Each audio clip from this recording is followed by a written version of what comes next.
Hi, guys. All right, welcome back to another episode called Homeschool. Always excited to be here. Just a reminder, if you haven't checked out last week's episode, you're going to want to check that out because I'm talking about levels of liberty for mamas. And I am so excited about this. So basically, levels of liberty, when I created it, it was perfect for the age my kids were at that time, right?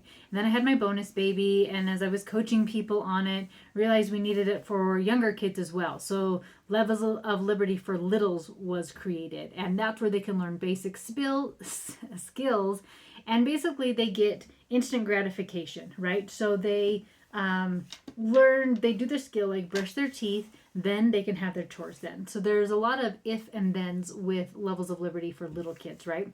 And just learning a lot of those basic skills. Then we get to the teen stage and we are really enhancing those skills and really refining them and giving your kids skills that they need to be successful in life, to move out, be independent, all those things.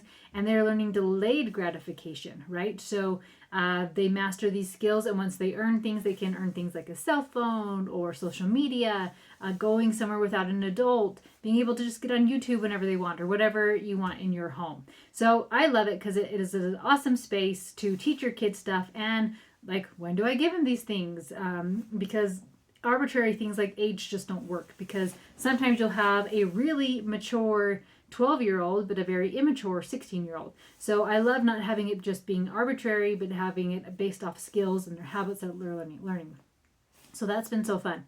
Then I want to take it another level for mamas. And this is now, we know how, like, about delayed gratification, right? We know are the basic skills and all these awesome things. And now we really get to refine who it is we want to become and then start taking steps to get there. So this is going to be a really awesome thing we're doing as a group and Mama's members. We focus on the 6 different areas of the successful 6 of financial, emotional, mental, physical, social, and spiritual.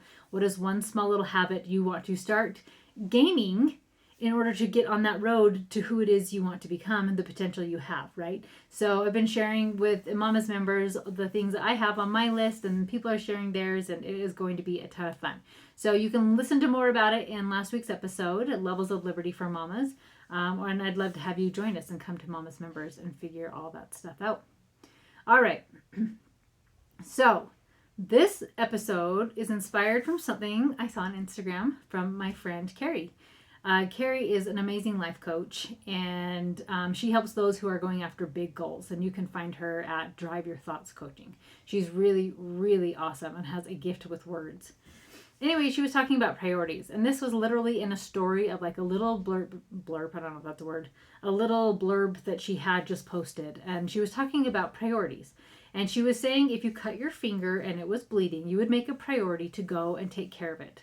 You would get out of bed, right? If you're sitting in bed and your finger is gushing blood, you're probably not just going to sit there like, I don't have time for this. I'm just going to get blood all over my bed, right? You would make it a priority. If you were sitting on the phone and you got cut, and you would say, I got to go, my finger's bleeding, and you would go take care of it. If you had an appointment, right? Whether it was a doctor's appointment or a hair appointment, you would cancel it and say, I've got to go take care of this. I just cut myself. I'm bleeding. Right? You would skip that appointment. You would make that finger a priority and tell everyone and everything else no. Do you have that same kind of commitment with priorities with your school? Do you make it a priority, or is homeschool just something you do if you can get around to it? Or maybe the stars align and all your kids are excited to do school, then you'll do school, right? Like, if the house is clean, then we'll do school. If I feel like it, then we'll do school, right? Do you say yes to people to babysit during school hours? Do you even have school hours? If your school is consistently not happening, why are you not making it a priority? It's so interesting because you may have the story that I'm a good person. And so what does a good person do? A good person helps other people. So I need to help my neighbor, my sister, or whomever. But if you had a 9-to-5 job, or even a part-time job, or just any job, you wouldn't feel bad about saying no or telling someone when you could help them. Right? So if you were working and you wanted to help somebody, like, I can help you at 6. You would let them know when you could help them, right? So maybe you have the story that you don't want to disappoint people. This is another interesting story because you end up disappointing yourself that you didn't do school, or disappointing your children that you didn't do school. So I want to share some ideas with you of how to help you make school a priority, right? So when we do stuff like this, we always want to get curious of why it's not a priority, right? Because we can always dive in and here are awesome things you can do and all these amazing tips and whatnot. But it's always great to start with getting curious of why is it not a priority, and start looking at stories. Do you have stories like that where why I want to help people? I'm a good person. I help people.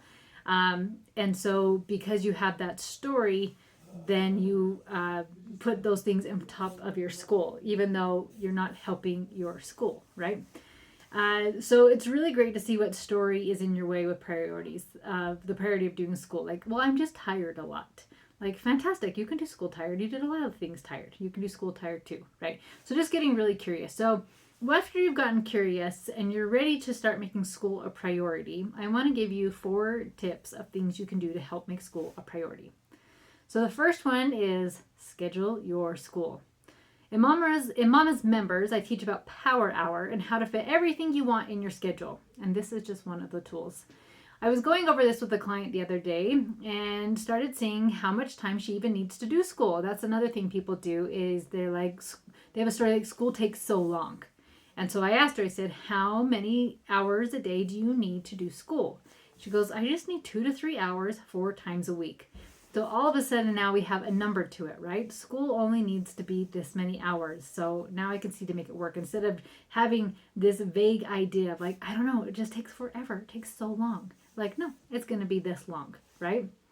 So now when she is scheduling her week, she knows to block out at least 3 hours for her school on the days that she wants to do school. She really likes flexibility, so she is willing to do her school at different times. So if she has an appointment on a Thursday morning, then she knows that she's going to put her block a little bit later in the day. I personally like to start around 10 a.m.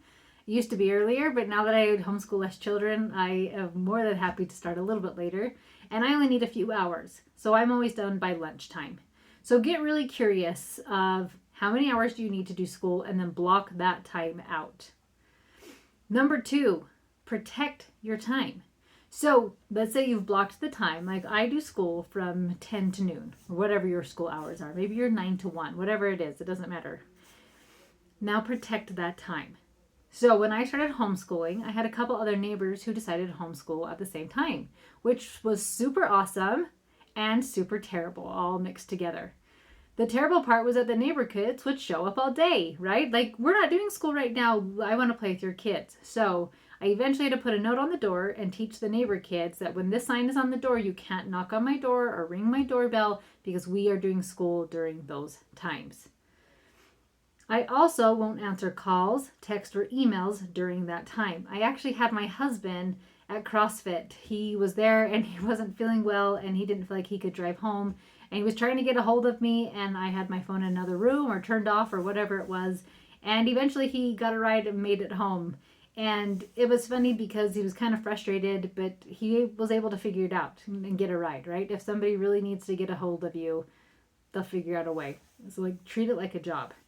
I also do not watch other people's children during our school time. But if I am willing to help somebody with their children, I will let them know when I could, right? Now, every now and then, if somebody asked me to help and I felt like their child would not be too much of a disruption, I may do it. But I like to honor that time and teach other people to honor that time, right? They can find somebody else. They can change their schedule around. You don't need to change your schedule around for other people's schedules. So I personally do not like to babysit during our school time. But if I'm willing to help with their kids, I can do this in the afternoon, or I could do this. This is when I am available. So if you treat it like you would a job, you wouldn't be on your phone with your friend if you were at work, right? You wouldn't be babysitting somebody else's kids if you were at a brick and mortar job, right? So treat your school the same way and protect your school time. Number 3, allow the urge to not do school. We all have things we do not want to do. I do not always want to get up before the sun. I think sometimes people assume that because I wake up early that I always am super excited to get up early. when it is freezing outside or snowing or horrible weather, right? And really dark and cold, I am not super excited to get up. I have the urge to stay in my very warm, very comfortable bed. I don't always want to clean the kitchen. I sometimes have the urge to just lie down on the couch instead. You are not always going to feel like doing school. You don't have to feel like doing school to do it. Now and every now and then, a missed school day is not going to be a problem. But if you are consistently finding yourself coming up with the excuse to skip school, you are going to need to allow the urge, but not respond to it. As you stop giving into that urge, it will stop getting so loud. About 15 years ago, I gave up candy and desserts. And in the beginning, the urge to eat those types of food was very, very loud. But over time, that urge got quieter and quieter, and now it rarely shows up. And that desire and that urge very, very rarely show up. And I know what to do when that urge comes, and I don't have to give into it, and I don't need to answer it. The same with your school. Allow the urge to skip school. Allow that to feel the urge and let it just sit with you, right? Like, I don't feel like doing school. Like, okay, what does that feel like in my body? Okay, this is what it feels like. And then I'm going to override it. And I'm going to do school anyway. So it brings us to the next part. How do you override it? Number 4, have a new thought ready. Right? So I know that I'm not always going to want to wake up early to work out. But I know I'm always grateful that I did. I have never said, oh, I wish I would have just slept in today instead of doing my workout. So when I see the clock and I have the thought that I just want to sleep in, or one day won't matter if I miss it, I already have a story ready. I have the story that I'm always glad I did the workout. Then that creates the feeling of committed for me. And I get up and I do my workout. And after I do, I am always so grateful that I did the workout. So what story do you want to have ready when you don't feel the urge to do school, or you feel the urge to skip school? Here are some thoughts, and obviously take them or leave them. Come up with your own. So some ideas are, I'm going to be grateful that I did school, right? Have you ever finished a school day and been like, well, that was a waste of my time. Like, what a joke, right? Usually it's like, I'm glad I at least did something. I at least tried. You could try the thought of school's fun. Once we get going and doing this, school can be a lot of fun. I love homeschooling my kids. What about the thought of, I'm going to follow through with what I said I would do? I made a commitment to myself, right? I'm going to follow through with this. You'd even say, like, this is my job. I am my kid's teacher, and this is my job, so I'm going to show up. So friends, if you are struggling to make school happen, get so curious of why you are not making it a priority. Then go through these 4 steps so that you can help school be a priority in your house. All right, love you lots, and I will talk to you next time.